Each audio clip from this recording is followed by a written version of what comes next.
In this week's wrestling headlines, Dan Gable wins the Presidential Medal of Freedom, Cliff Keen Wrestling Club wins Flo's inaugural RTC Cup, and we finally have a start date for the Big Ten season. So let's stop stalling and start talking wrestling.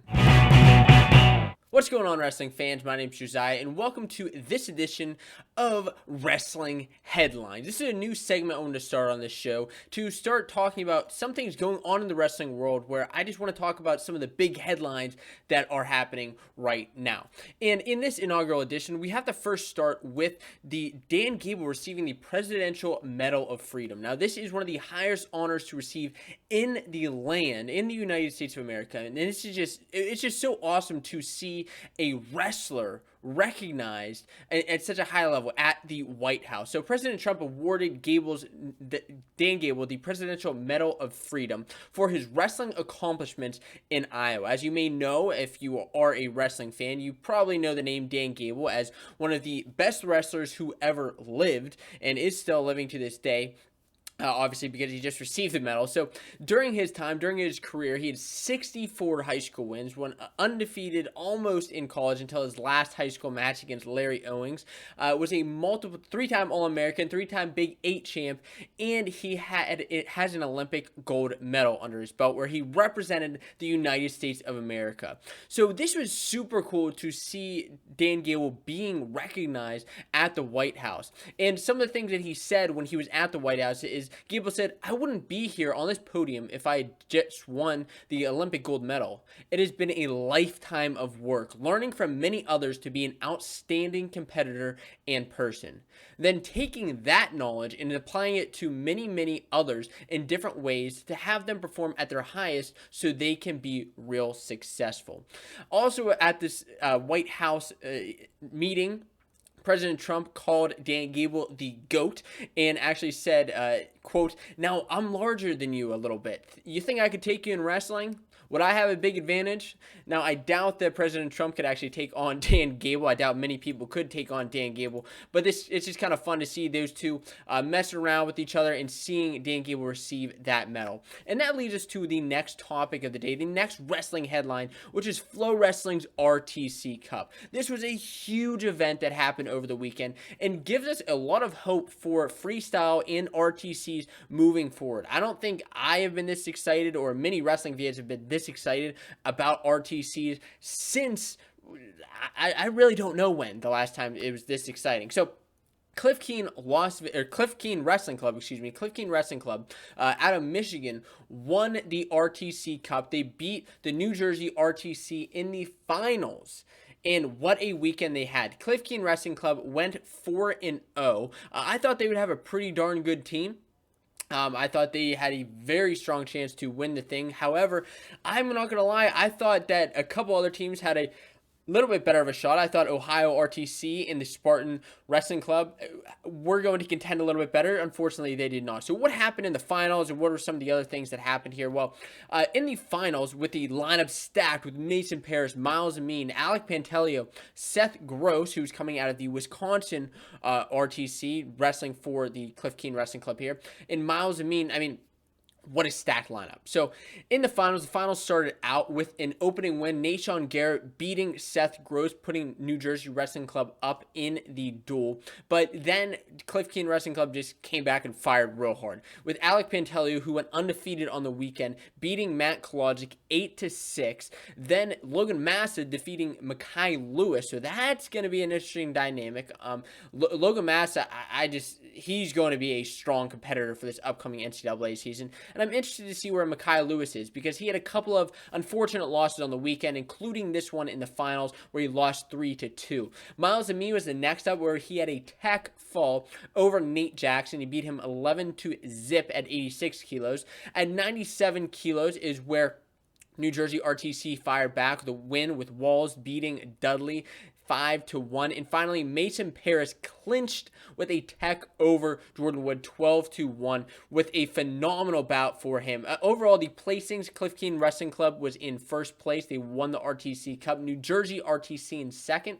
Spartan Combat with a lot of these Cornell guys like Yanni and Vito, who went undefeated on the weekend. Both of those guys, Yanni with a big win, 2 big wins over James Green, Vito with a couple of solid wins, including a tech fall over Darian Cruz.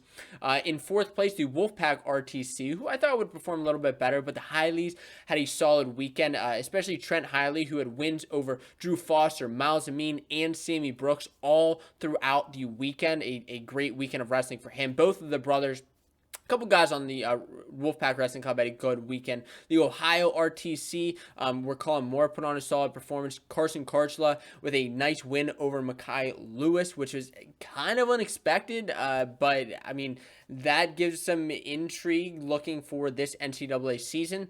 And then the Gopher Wrestling Club finishing in 6th place. So, listen, the New Jersey Wrestling Club performed how I thought they would, I should say they outperformed how I thought they would. I thought that there was a chance of that happening where they just really stepped it up, and in this case they did. And of course, you know, with Mason Paris having a great win over Nick Gwiazdowski, that was one of the other, talking about some of my favorite matches of the weekend, Nick Gwiazdowski losing to Mason Paris. But that actually kind of transitions us over into the next wrestling headline, which is Gable Steveson beating Nick Gwiazdowski. So Gable now tops the new set of domestic rankings. This is the next headline here. Gable topping the new set of Flo Wrestling's domestic rankings. He is number 1 in the country at 125 kilograms right now, with his win over Nick Gwiazdowski, which was a 4-1 win. So he had a couple takedowns on him. It was a pretty solid match if you did watch it. Gable kind of had control over him. Not the crazy exciting match, if I'm being completely honest, but Gable did have control. He beat him with 2 takedowns. 4-1 was the final score. So this was Nick Gwiazdowski's first domestic loss since 2016, and he had 2 losses on the weekend. He had a loss to Mason Paris, who now jumped over Gwiazdowski in the rankings as well as the number 2 guy, and Gable Steveson as the number 1 guy. And this brings up, I mean, just so much craziness has happened just regarding this. But before we get to the craziness that happened all over Twitter and social media and everything else, we have to talk about what Gable said. So he came into this weekend with one goal, and his goal was to beat Nick Gwiazdowski. He didn't wrestle anybody else. And some people took that he was just ducking Mason Paris. I don't think that was necessarily the case. I don't think that he was ducking him. If you want to take it that way, I think that's, you know, warranted and fine. But I think that he was going in here with one mindset, one goal. He wanted to beat Nick Gwiazdowski. And that makes a couple, you know, there are a couple comments and questions about that. Like, would he be, with Nick Gwiazdowski wrestling the entire weekend, would Gable be able to beat him if he had wrestled matches prior to that? I mean, he was fresh. Gable was fresh coming into this. And that's not to take away from the win. Gable won the match. I mean, but obviously with wrestling matches and with looking forward to Olympic trials and other things going on, there are other factors in play here. With each guy being able to wrestle each other, there's not just one cold cut, this is it, you get one match. I mean, for some guys there are, but you know, that's what he said. So anyways, Gable said to the Gopher Sports, he said, I embrace challenges. I went to the RTC Cup for one match. I did my job and I came back home. I've always felt the pressure of people targeting me, so I stayed the course and I never got off my game plan. For those that want to wrestle me, I will see them again soon.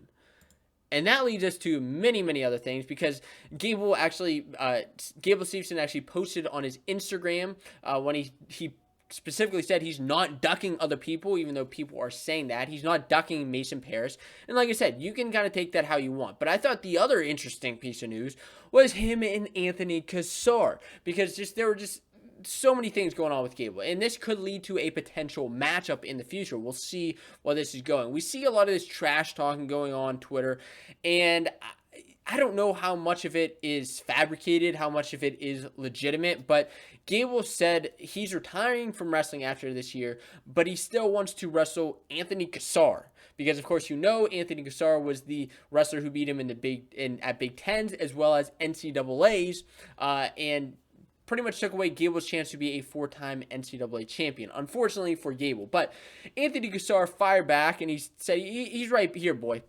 He said, I'm right here. He said, right here, big boy, and I'd love to, but can't have a rubber match when you're 0-2. Maybe I'll see you in WWE, though. So, listen, I think they're having a little bit of fun here, but it is kind of interesting to talk about what we could see going forward with a lot of these, matchups that we've been seeing. I'd love to see a Gable versus Anthony Cassara match. I'd love to see a folk style match rather than a freestyle, but if we got to see a freestyle, we'll see a freestyle.